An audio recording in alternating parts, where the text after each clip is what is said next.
In today's video, I'm going to be sharing 5 things that you ought to know when it comes to caring for Dracaena. This one is beautiful, personal favorite. I've had it for a few years, more than a few years. It was teeny weeny when I first got it. It's growing slowly, but it's getting nice and large. So I'm going to be repotting this first. It's time for a repot. It's spring and it deserves a little bit of a larger container so it can grow to that next level. And then obviously those 5 things you ought to know when it comes to crucial care tips for Dracaena. So let's jump right into it.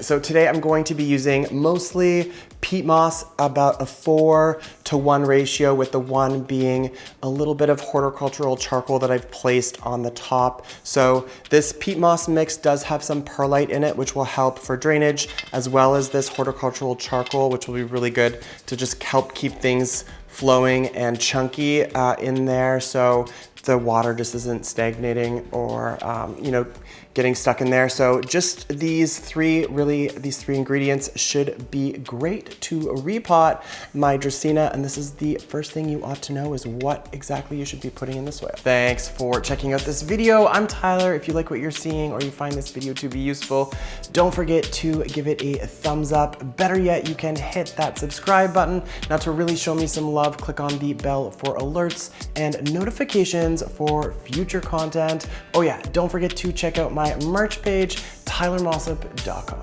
So today I'm going to be repotting this Dracaena into this beautiful terracotta pot that I have here, which is just about an inch, maybe even slightly less larger than its original container. So let's see if we can easily get this plant out of this old container. Oh yeah, I think this should be pretty easy. Another great indication that it's time to repot this. Could be root bound. See how little of a mess I can make. All right, oh wow. Okay, cool, so that came out very easily. And I'm just gonna kind of make a lot of noise and get rid of some of this topsoil here, and then zoom in and give you guys a close-up of what the roots are looking like. So I would definitely describe this as a healthy root system here. You can actually see, I'm not sure how well you can tell on camera, but I did have a sort of base layer of horticultural charcoal and peat moss and perlite. So I'm using the same ingredients for the soil mix, but this guy was definitely root bound. It will appreciate being potted up and will probably help it get a little bit larger with this repot. So that's kind of exciting. But yeah, let's get it into its new home. It never hurts to give the scratch the bottom of the root system when you're giving it a repot. You just want to ever so gently loosen the root system so that it can adjust to its new home.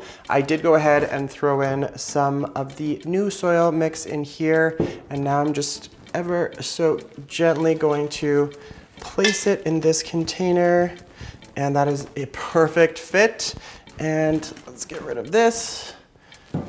Now, let's see if I can just kind of fill in the gaps with some of this new soil mix.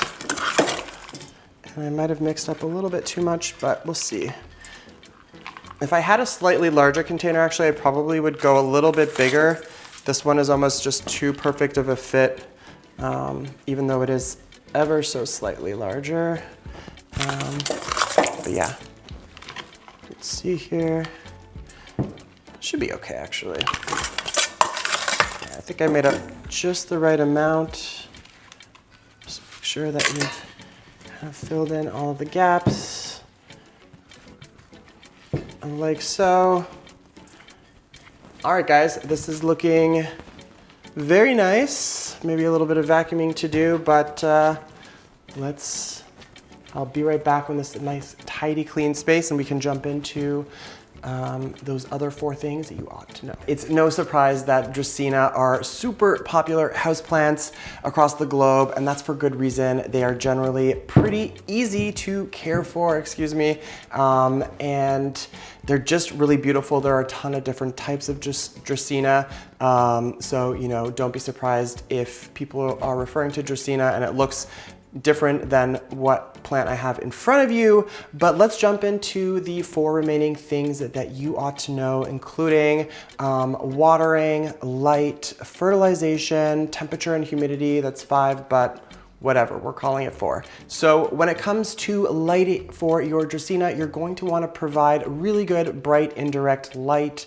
So think a couple feet inset from a south-facing window. That's kind of where I have mine, and it's happy there, and it does really well. I think one of the trickiest things, or the most complicated, and it's really not that complicated, is watering Dracaena. Now, the best thing to do, or the 3rd thing you ought to know when it comes to watering these plants, is you're going to want to water them and make sure you can just kind of gently put your fingers into it, but make sure that the soil is moist and that you're watering it consistently throughout the spring and the summer.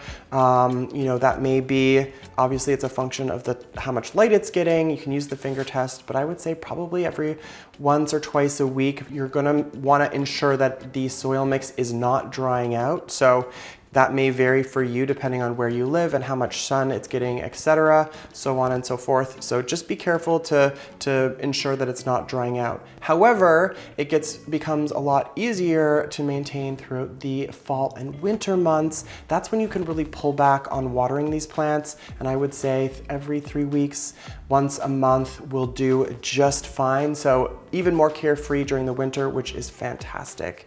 Now, when it comes to that next thing that you ought to know, that is fertilizing your Dracaena. This can be done throughout the spring and the summer like you would typically for most houseplants, and I would suggest or recommend that you use a well-balanced, water-soluble, diluted fertilizer, and you can go ahead and do that probably every couple of weeks or once a month, and that will really help things move along and get the nutrients in there that it needs. And like I said, when it comes to temperature and humidity, like most houseplants, if you can provide a really good humid environment, I would say for these guys, probably like 50% humidity or thereabouts, the more the better. More humidity is never a bad thing. Then you're probably doing your Dracaena a favor. Of course, you can, if you're not sure what kind of humidity levels you have in your home or close to this plant, just do yourself a favor and pick up a hygrometer. It's a little digital readout you can easily pick up on Amazon or at your local nursery, and it will tell you exactly what the humidity levels are in your home or in that particular room. So that is great. These plants do appreciate a sort of constant temperature in and around the 70 to 80 degrees Fahrenheit. That is where you really want to keep these.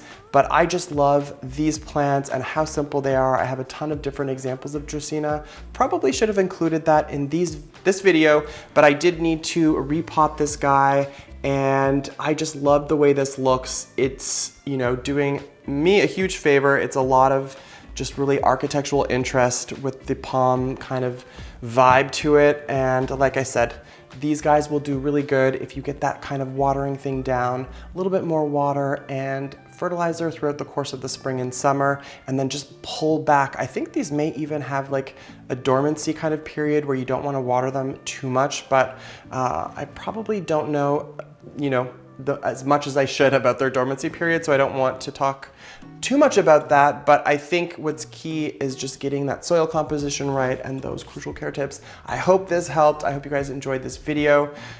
I did. So yeah, pick up a Dracaena at your local nursery if you can. Guys, I'm tired, but hope you enjoyed this video. Well, that's it for me. Hope you guys enjoyed this video. Don't forget to give it a thumbs up, hit that subscribe button. Miss you guys already. Until the next one.